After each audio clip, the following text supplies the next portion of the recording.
Now, let me introduce our new speaker, and this is this gentleman here, Odin Holmes. Now, Odin was allocated to us from a pool of hippies in the middle of a forest. And you think I'm joking, but I'm not.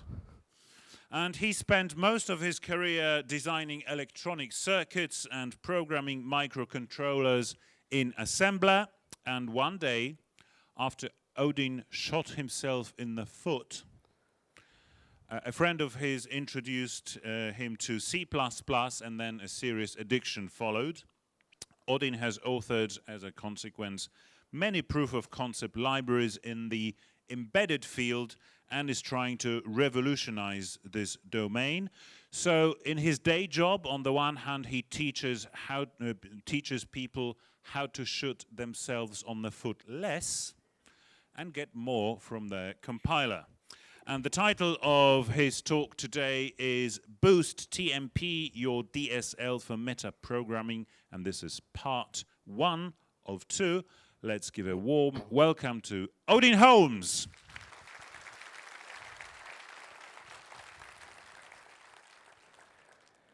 Okay, hi everybody. There's a lot of you. There's a lot more of you than were here at last year's talk, so I'm going to assume that I need to fill in a lot of gaps before I build on what we saw in last year's talk, right? So we're going to do sort of a bit of review, rolling review as we go throughout the 2 sessions. Last year we learned how I view programming in general, and I jokingly call this the Holy Trinity, and no one's gotten mad yet. The idea is that we have basically only 3 things. We have subroutines, which is kind of a fancy word for a function. It's just a string of assembler that works on data. We have data, which is just bits, and its meaning depends on how we work on it, right? In our executable. Now, that executable is created by the compiler, and it needs to do a lot of bookkeeping to make sure that we work on the same piece of data in the same way, or at least assuming the same meaning for that data, right? So this type information that the compiler uses for bookkeeping purposes, this is basically just a property of the compiler. It doesn't actually make it into our executable. But if we want to enforce rules about our data, and if we want to shoot ourselves in the foot less, if you will, right, we probably shouldn't program an assembler where there is no type information, right? In assembler, it's your job to make sure that you don't do any calculations that are stupid, right? In C++, baked into the language, there is already a set of rules in the type system which will help you, right? I can add 2 integers. You know, integer, for the sake of argument on my machine, is 4 bytes, right? Assembler is perfectly happy to add those integers. C++ also happy. To pointer to integers, same 4 bytes. Assembler is happy to do it, but I can't, right? Compiler's going to say, what does that even mean, right? Because, I mean, I can subtract 2 pointers, and ironically, I get a different type, right? If I subtract 2 pointers, I get a standard size T. Yes, C++ is hard, but for the sake of purpose, you gotta get it in, right? And I can add an int to a pointer, and I get another pointer, right? But adding 2 pointers is stupid, so the compiler makes sure that we can't do that, right? And there's a nice side effect to this whole type system. You can hack it, right? I mean, well, you know, back in the day, this was actually sort of hacking. You know, template metaprogramming arose from, you know, more or less somebody playing around with a type system until he found a way to make it Turing complete, right? But this has been embraced by the C++ community and the standards committee. I mean, a lot of the you know, standard tuple would not be possible without metaprogramming, right? In the background, you have metaprogramming techniques figuring out, oh, you wanted index of this? Well, that's this guy here with type whatever, right? And it's not just tuple, actually going back all the way to standard string. There's metaprogramming in the standard library. So, you know, people that say, no, we don't use templates or metaprogramming in our code base. Well, you use string, probably, right? You just don't know that under the hood there are terrible, terrible demons because it just works, right? And the hope is that your metaprogramming in your code base also just works, because if it breaks and nobody understands it, it's your fault, right, as a library implementer. So my contribution to the field of metaprogramming, together with Giel Douwes, which I'm not sure is in the room. He might have shunned me and gone to another talk. But we came up with a new way of metaprogramming that compiles a lot faster, because compilation speed is one of the problems with metaprogramming. And if your program takes a long time to compile, maybe you're catting 500 tuples together, right? That's the metaprogramming taking up all your compilation time. So, you know, looking at benchmarks, I guess you can see these okay. This one here, this is boost.tmp, and this is time and number of elements processed, right? So this is how MPL scales in Boost, and that's what much of the world is built on, or at least much of Boost is built on. So much of the world is built on, right?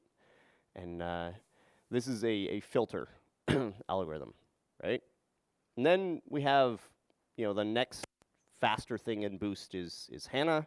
It's not on here. It's somewhere in the middle here, right? And the fastest thing in Boost currently is boost.tmp, which is about 30x faster than this, right? And then we have bridgeend, this blue line here, the next one down if you're colorblind. This blue line is my previous endeavor, working as a contributor to the bridgeend library. And then down way at the bottom, about 1,000x faster than boost.tmp is boost.tmp, or its predecessor, quasi-MPL. And you know, after doing this, I got basically two reactions. One group of people thought, wow, that's cool. The other group of people said, yeah, but what does that buy me, right? And I like this guy, so let's put him on a pedestal. And I really like this guy, so let's give him a trophy, right? That guy.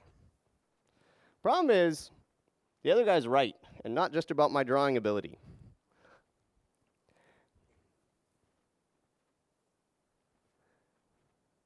So we could call this sort of first session, or the first half of this two-part talk, template metaprogramming for the non-addicted user, right?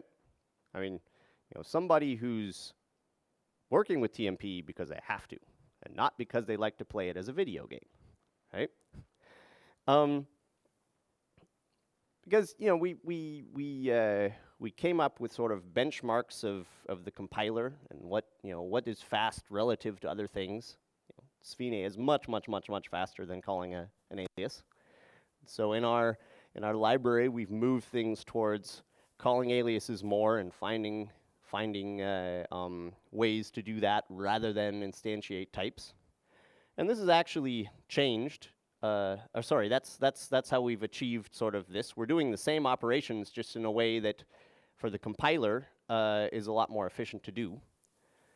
And this has actually changed. We've added calling a variadic alias, because if you call an alias with a fixed number of parameters, the compiler can just work it out. If it's a variadic pack, it needs to allocate. And allocating is slow, right? Well, you can throw that allocation back away, pose to types, but that guy's piping up again, right? No. Because for most programmers, you know, this is pretty cool, right? I mean, wow, that guy's doing awesome stuff in a unicorn costume, right?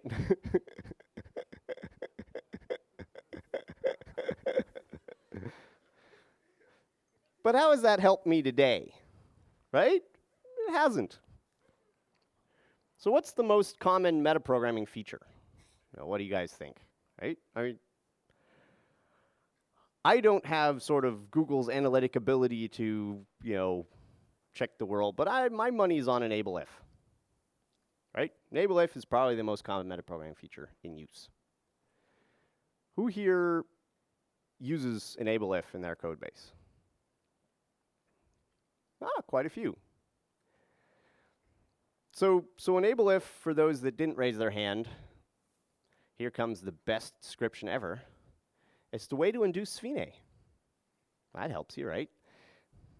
Who here can explain to me what SFINAE is? A lot less hands, right? SFINAE stands for substitution failure is not an error, right? Or, you got to put this into context, right? Substitution failure is not an error. It's kind of this demon that under the hood does a lot of work, but will bite us now and then, right? So the idea here, and the description that most people get of SFINAE is this, right? I have a function foo, right? All the way down at the bottom, just keep reading. Function foo. And foo is a template. We can see that all the way up at the top because it has a template parameter, right? And all that in between, that's figuring out what the return type is and removing this function so that it never existed if our type, our template parameter type T, our wildcard if you will, is not constructible from an int and a bool. Okay? So this is, we all understand this now, right? No. Do we understand SWI better? No. It's kind of, this is sort of the get in the llama explanation, right? We do need to understand this better, right? Because there was a discussion on the Boost mailing list about different libraries going into to Boost back before Boost MP11 went in, and there was a large debate about something called SFINAE friendliness, and I must say, I think nobody actually understood SFINAE friendliness at the beginning of this debate, except for maybe Bruno Dutra. I learned a lot. I think Louis learned a lot. So nobody really understands the implications of SFINAE. It's kind of my conclusion, or at least then. I'm not sure if anyone does now. So let's drill down into SFINAE a little more, right? What happens when we call a function to begin with, right? So SFINAE is based on top of all the machinery that we use to call a function, like name lookup and function overload resolution and so on and so forth. So if I'm calling foo, then the compiler is just going to go find me foo and call it. Okay, logical. It's going to do some conversions here because false is bool and it's going to be calling an int and whatever. And this is the only function ever, then this works actually pretty easily because it's also in the same namespace. Function overload, name lookup alone is actually pretty complicated already, right? And I've left out some things. So we have name lookup. Now we have something called argument dependent lookup. People know what argument dependent lookup does? Again, a lot less hands. Has somebody been bitten by argument dependent lookup when upgrading a sort of non-dependent, at least in theory, library? Show of hands. 1, 2, 3, 4 hands. Yeah, this also actually pertains to SFINAE in a certain sense, right? So during name lookup, we go into our namespace, look at all the names. Okay, I'm looking for something called foo, right? Okay, we find a foo. Then all the parent namespaces, right? So we find both foos because parent namespaces of ours, they're part of name lookup. And then over here we have some other namespace with some other stuff in it. We don't look in that because we just look up the chain of our namespaces, right? Unless we use a type out of that namespace, right? If we use a type out of that namespace, then argument-dependent lookup kicks in, right? So not just namespace you're in and all of its parents, plus all the namespaces you've pulled in using namespace, which you probably shouldn't in the vast majority of cases. But also all of the namespaces of all of the types that the user passed in, right? So if there is a foo here, it will also get found, right? So the author of bcfoo, this function, may have been considering this function as a possibility in the overload set, right? But they probably weren't considering this function, right? Because this could be, you know, not A, but the standard library, or boost, or, I don't know, zlib. something far, far away in your code base. And the author of foo didn't even put any type from that namespace in here, right? It's just this happens to be convertible to a bool, which is all then promotable to a char, right? I mean, this is probably unexpected. So when we're SFINAEing things out of overload sets, right? You know, because what SFINAE does is after name lookup and argument dependent lookup, and if it's a member function, you know, if I'm in a member function, then it considers other member functions, and that gets hairy, so we're going to skip that. And then, you know, if we have a function template, then it will perform argument deduction on this function template, right? Coming back to our foo, if this was in top level namespace, then it will say, oh, this is that object S, you know, the struct S that the user passed in, right? Because this is a template, we won't actually convert to bool yet, right?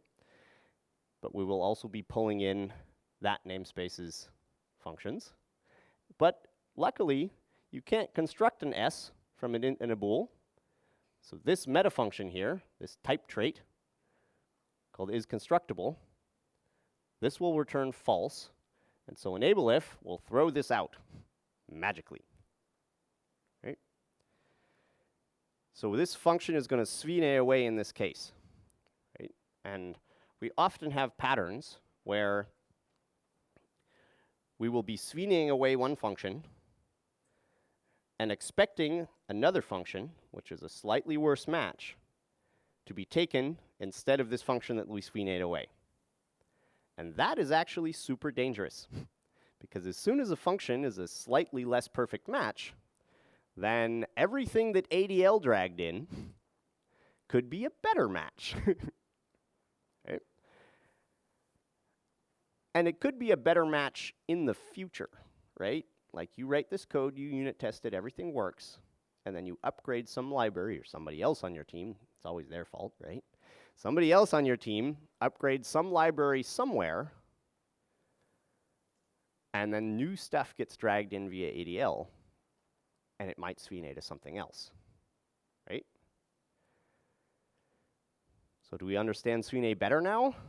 Well, how does enable if SFINAE to begin with, right? Like, we still don't quite, you know, I still haven't quite explained it well enough, right? So in this context, I'm calling enable if, you know, this thing we can just consider magic, right? This is constructible and all of its parameters.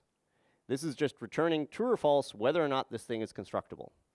And, you know, in current compiler implementations, this probably really is magic, right? There is some intrinsic called __ is constructible, and the compiler just says yes or no, right? So this is magic. And enable if is magically getting a true or a false. And if it gets a false, it's going to SFINAE, and if it gets a true, then it's nested : type, you know, this one here, is going to be whatever we passed in as its second parameter, right? So let's look at the implementation of enable if. This is directly from libc++. You notice that it's from some standard library because the parameter names are underscore uppercase. Don't copy that convention. That's reserved only for the standard. Never use underscore uppercase or double underscore in any of your types or names or whatnot. So we have a class template called enableIf up top. And it has nothing in it, right? No, nothing here. Then we have a specialization. You can tell it's a specialization because the second set of angle brackets, right? So this is the interface that the user is going to be putting things into. They can have 2 parameters or 1 because it's defaulted to void. It's got to be a bool. Second one's got to be a type, but we can leave it out if we want void. And the specialization gets a new set of wildcards. We just happen to call it TP again. We could have called it something else. And it needs to match the pattern of what the user passed in, right? So looks similar, 2 different constructs because of the second set of angle brackets, right? And the semantics of this are, if we pass, for any given input of parameters, everything is a candidate which matches, right? So it's best match. So if we pass in a false and an int, then this one will match. This one won't match because the first parameter has to be true for it to match, right? This is basically the default case. So we'll get this case. If we pass in a true and an int, both match, right? This one's got to be a bool for this to match. This one's got to be true for this to match. Both match, but this matches a smaller set of all the possible inputs. So it's considered more specialized, and the more specialized template specialization, or the most specialized, wins, right? So if I pass in true, there will be a nested type named type. And if I pass in false, there won't be, right? And so this will be an error if I pass in false. Right? So this is how SFINAE works. If there is in the function signature, as in here, here, there, trailing return type, anywhere there in the function, to make the function signature, if there is an error induced from a dependent type, we'll figure out what that means in a minute, but for the sake of argument, type now. And this error has a required diagnostic. Anyone knows why that's in there? Show of hands. I could be creating errors with no diagnostic required, right? I could be violating the one definition rule or something like this, and the compiler doesn't know.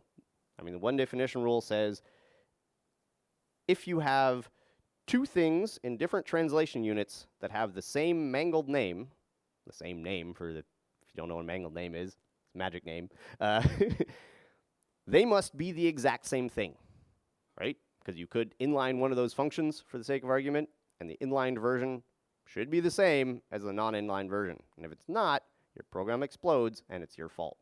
Compiler's not required to check this for you, because it would take a long time to check, right? So it must be an error for which diagnostic is required. And if that is the case, then this function is just removed from the list of candidates that were built up through name lookup, right? So what about this case, right? We're going to drill down into this dependent name thing, right? If I have a templated struct foo, right? And then I have a function template, member function template, right?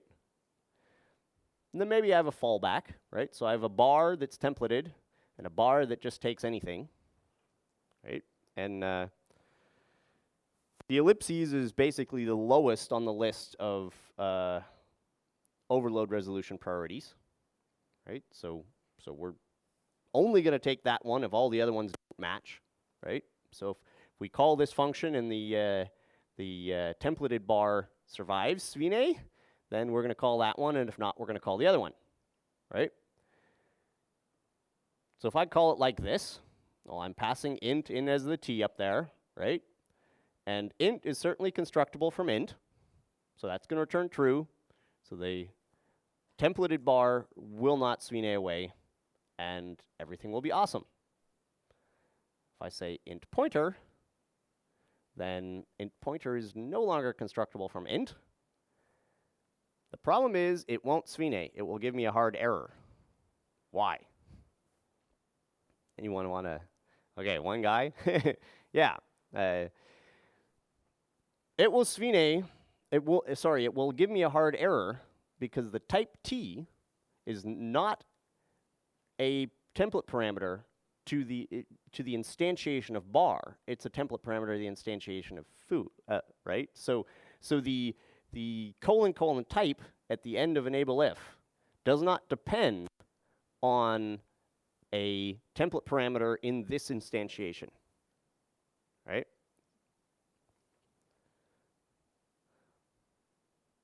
Oops. I highlighted a bunch of stuff. So if I want to make, this thing work, right? There is a trick. I could add a default parameter called v, and as long as the user doesn't pass me one, pass in the t, and then use v, because v, so the colon type does depend on v because the user could have passed one in. They're not going to because they're just going to pass me types, right? Values, and I'm going to deduce the type, but they could have, right? So do we understand SFINAE yet? Maybe. Maybe I have more content.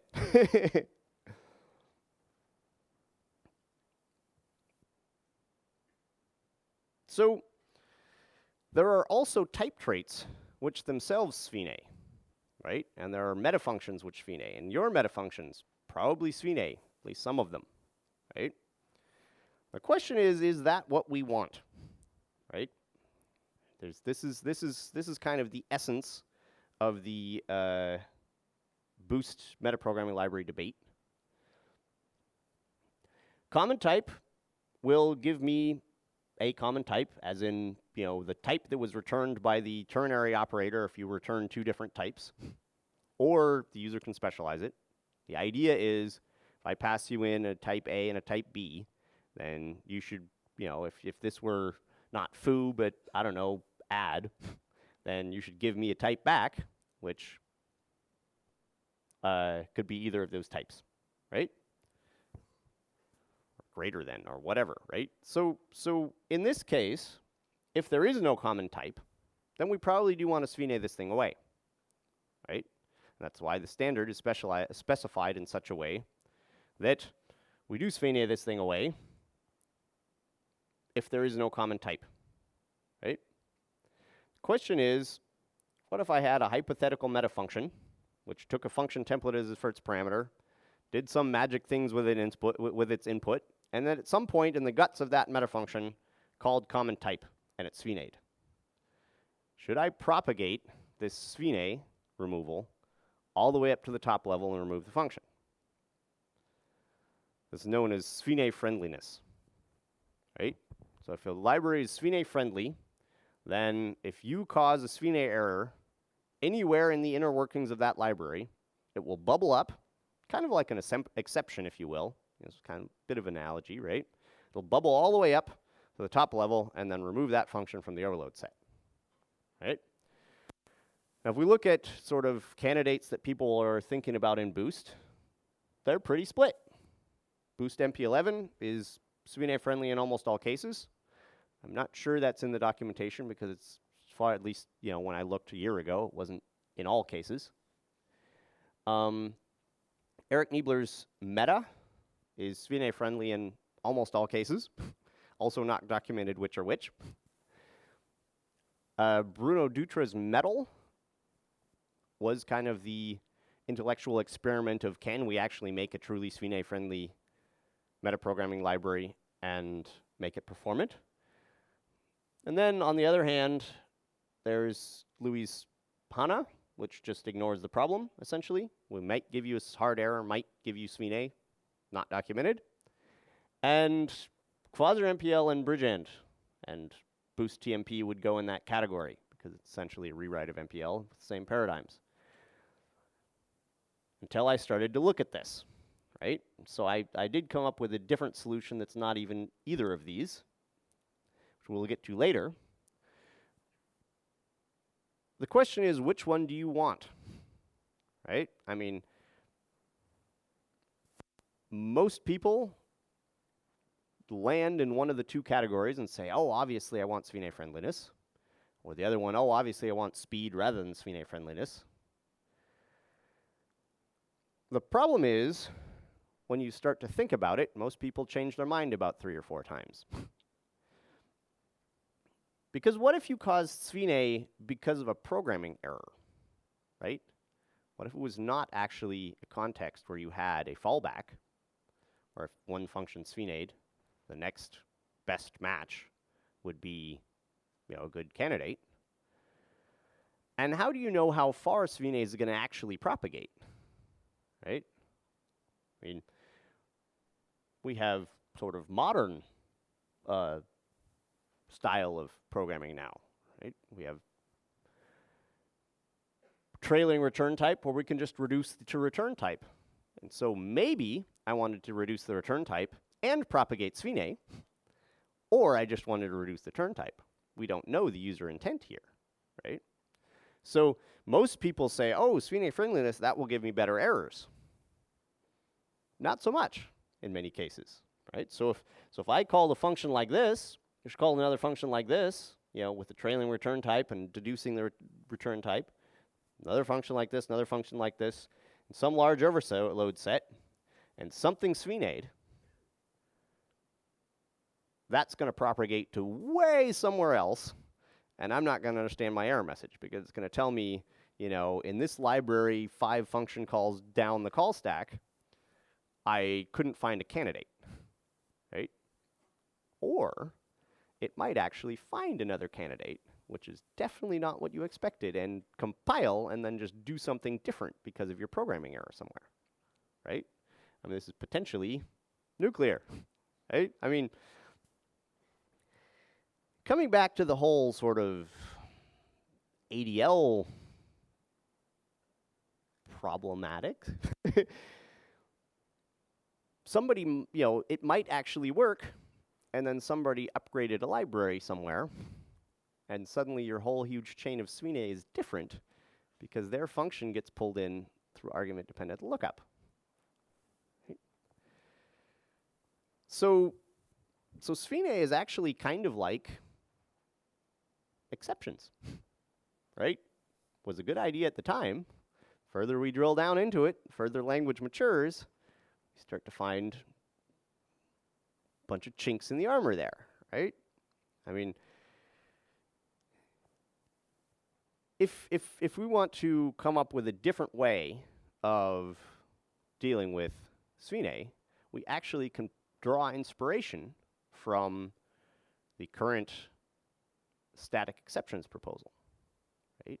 And the idea of the current static exceptions proposal is, rather than throwing at some site and everybody in between not knowing anything about that throw, and that causing, you know, very, you know, potentially large performance problems and so on and so forth, and allocation and slicing and needing for RTTI and all this other crap.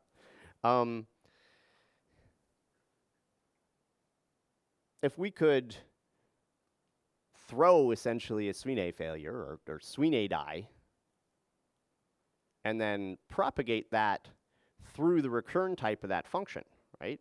I mean, most functional programming languages have a concept of a nothing, right? Or a none type, or a nil, or whatever functional programming language you have. There's something that's just not anything, right? And the idea of static exceptions are that as a result of the function, you get some kind of union, discriminated union, so a variant kind of a thing, of either the result or the thing that stopped the result from being able to be created, right? As in the error. In this case, we don't really know why it's SFINAE'd, so basically you get either the result or nothing, right? Because we couldn't create the result. But in order to understand, I mean, that's kind of the concept, right? You put SFINAE in sort of an arena where you catch it, right? And then pass on to the next function either nothing or a thing, which makes it so you can, add all the other monadic functions, right? And then or else map blah de blah, and just continue working on the thing. If it's nothing, then result is nothing. If it's not nothing, then do something. That result could be nothing or the result, right? You can just chain them and compose them arbitrarily. But in order to understand how that works in the library, we're going to actually have to first understand how the library works, because not everybody was at last year's talk. The library has also changed a little bit.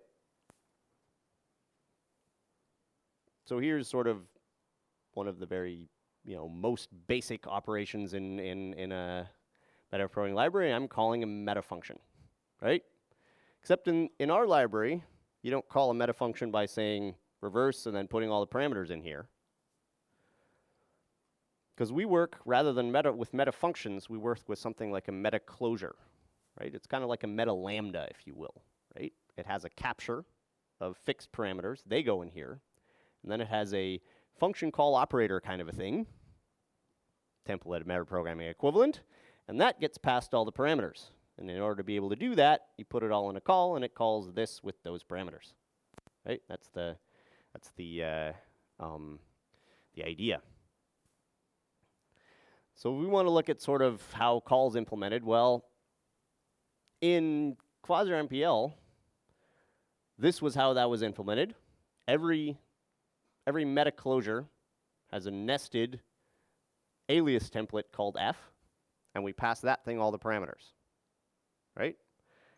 And you don't necessarily have to understand how this works to get the best of the rest of the talk, right? Because these are implementation details of how this library works under the hood. The idea is to make a domain-specific language where you program in the semantics of this domain-specific language and don't have to understand the implementation.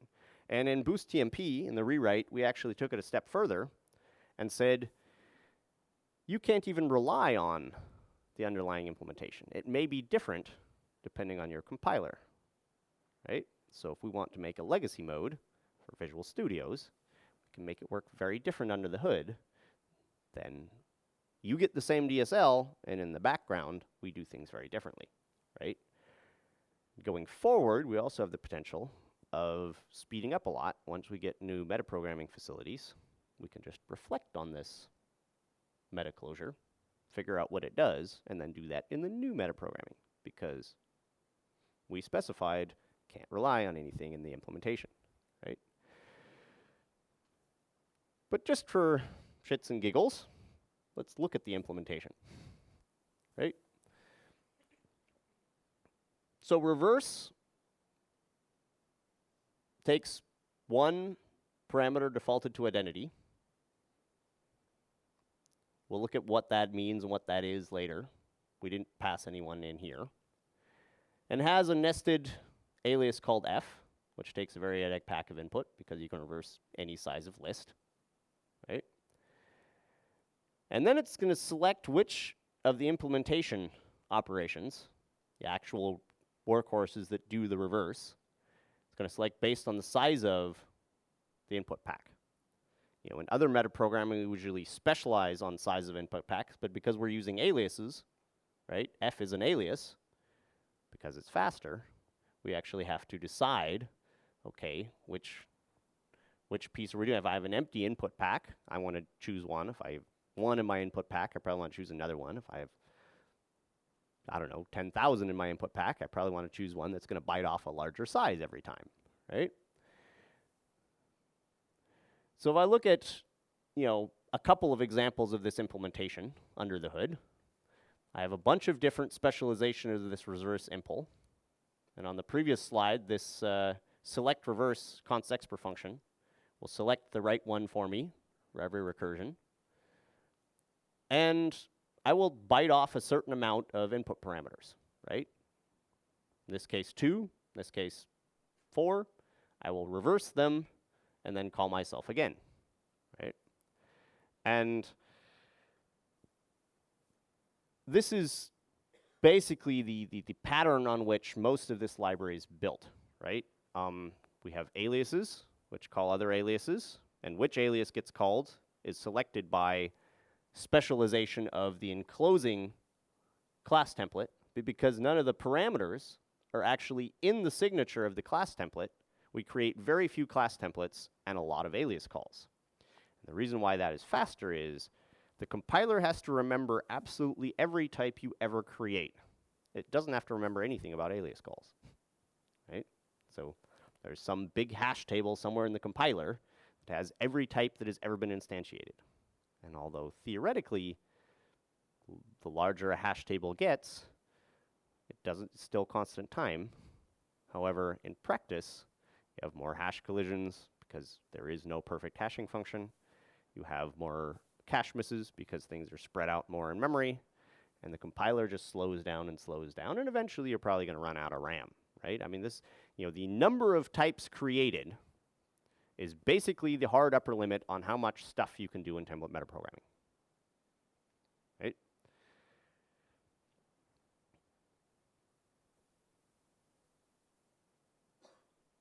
So in both of these cases, I'm going to then recurse again and call myself again, right? This time, select reverse is going to get another size of inputs, and I'm just going to go until I get to 0, right? In which case, I will hit some other case in this implementation and exit, right? So what was this fixed parameter to reverse for, right? Remember, we could have put something in here. If we had put something in there, what would it have been, right? And this is actually what makes this a domain-specific language, because I can pass in the next thing to do to any one of these meta closures, right? So I could say reverse, and then drop the first 10 elements, right? In this case, I'd get an empty list, but if I had a lot more, then reverse, drop first 10. So this sort of do something and then pipe the result into the next thing, which is the way to understand this, although it's not a pipe, it has to be angle brackets, sadly. But reverse, pipe the result into drop, right? This style of programming is called tacit programming, and most people don't know it by its name. But so boost.tmp actually doesn't stand for template metaprogramming, it stands for tacit metaprogramming. Tacit. Most of you probably know tacit from shell, bash, something like this, right? You do something, pipe it into the next thing can also have parameters, pipe that into the next thing can also have parameters. And we also know this from a newer development in C++, which will hopefully be in the next C++. It's ranges v3, right? So if we have a vector of vectors, right? Two-dimensional essentially, although jagged, but anyway. We can use, Eric Niebler's ranges v3 to take all of our numbers, right, our vector of vectors, right, make a join view of them, right, so as if they were all behind each other, right, remove everything that's odd, and turn them all into strings, right? So this gets piped into that, gets piped into that thing. It also takes parameters, gets pipes into that thing, which also takes parameters. And in our library, we can do basically the same thing, right? On our input, lists of ints, we don't use a vector, we use a list, but same kind of concept. I have a list of lists as my input, or a pack of lists as it were, right? Variadic pack of lists go in, I call join, I pipe that into remove if. Now this gets a little interesting. I need a fixed parameter as my second parameter to modulo, right? And in other metaprogramming languages, I would use like a, I don't know, a placeholder underscore 0, and then after that, I'd just put the type in, or I'd use bind in bridgeand, or I'd use, I don't even remember what it's called in other libraries. In boost.tmp, I'd have to make my own alias if I wanted to call a function with one parameter and have the second parameter fixed, right? But because we're piping things into things, we have everything composable, the predicate of remove if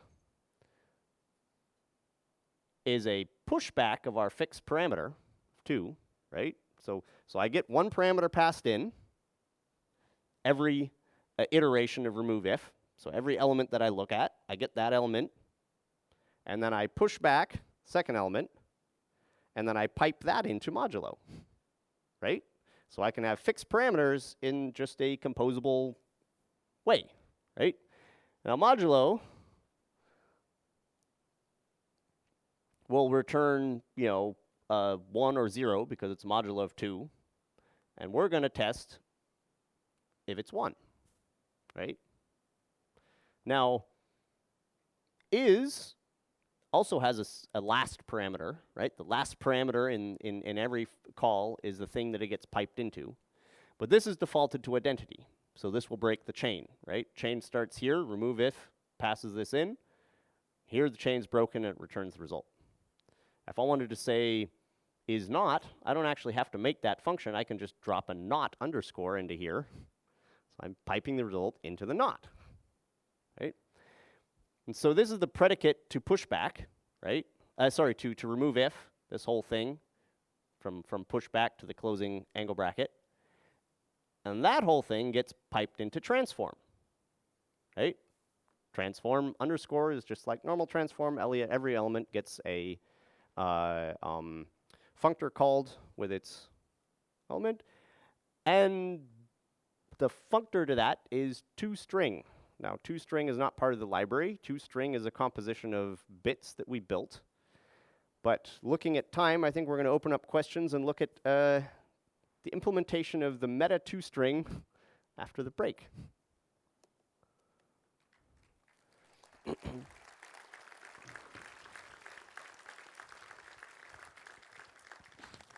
Will you be happy to take any questions right now from the audience? There's one. Okay. That You're guy waving up there. Could we get a mic over there, please? Or if we can't, I'm going to throw one. Nah. Well, he's pretty close to the sound guy. That might be an advantage. Hello? Yes. Hi. Is there any reason to prefer std enable if over const expression if in C++ 17 and beyond? Well, there are different things that you can do differently, but if you can implement it in terms of a const expr if, as in you rather than SFINAEing between several functions that have different functionality, you have one function, and in that function body, you use const expr if to figure out which one you do, right? Const expr if is much preferable, right? Because you get around all the problems of ADL stealing your fallback and all of that kind of stuff, right? It's also probably considerably more performant. So if your model works that way, then do it. It doesn't work in all contexts, sadly, but in most, right? I mean, if I have a constructor to a to a variant, right? And it takes one parameter, I'm going to, by specification of the standard, need to mark that constructor explicit unless every constructor of every object in my variant can be implicitly constructed from that type, right? So in that case, I'm going to need to make two of those, one that's marked explicit, one that's not marked explicit, and SFINAE one of the two away, right? Because C++. Although I think we actually are probably in C++ 20 going to get conditional explicit, in which case I'd have another way of writing that. It's fun to be a library implementer. So thank yes, you. answer to question, much preferable if it's possible. Okay, Thank well, This you. is actually, point of trivia. This is a metaprogramming talk, so I'm assuming there's a lot of Andrei Alexandrescu fans in the audience. This is one of Andrei Alexandrescu's largest gripes with C++, that you can't do const per f at top level, right? You can only do it within a function body. okay, one more question over here, I guess. Hi. So basically, here to your There left. you are. Yeah. Hi. Basically, you've created a functional programming language which supports pipes and currying, Yes. and it's lazy evaluated thanks to aliases. So Yine. Lazy evaluation is actually also a very interesting topic, which we are going to get into in the second half. So you've created Haskell for Haskell. Yeah, basically. Okay. Even though, to wit, I actually can't even program in Haskell. It was just I'm aware of this now because everybody tells me this, but I created Haskell without knowing Haskell. Cool. Because it's the right solution, which actually speaks for the utility of Haskell if you just strive towards the right solution and come up with the same thing, right? So I probably should learn Haskell. Yeah, you should. I think you should. It will give you many more ideas, I think. Yes. Thank you. And just one more question before we go. I don't know, guys, if you like gossip. Yeah, nobody Wrong crowd. ever admits to that one. Yeah, everybody likes it. Nobody ever admits to it. I found a piece of juicy gossip about Odin. Oh. And the gossip is that at some point in his life, he wanted to wear a nerd T-shirt to every possible occasion. All parts of my life, yeah? Yes, but he decided that there are not enough nerd T-shirts for every occasion, so he hired some professionals to design those T-shirts for him. And my question is, what does your T-shirt say today? Oh, integration of life from birth to death is the function of experience, dt, right? Odin Holmes, ladies and gentlemen.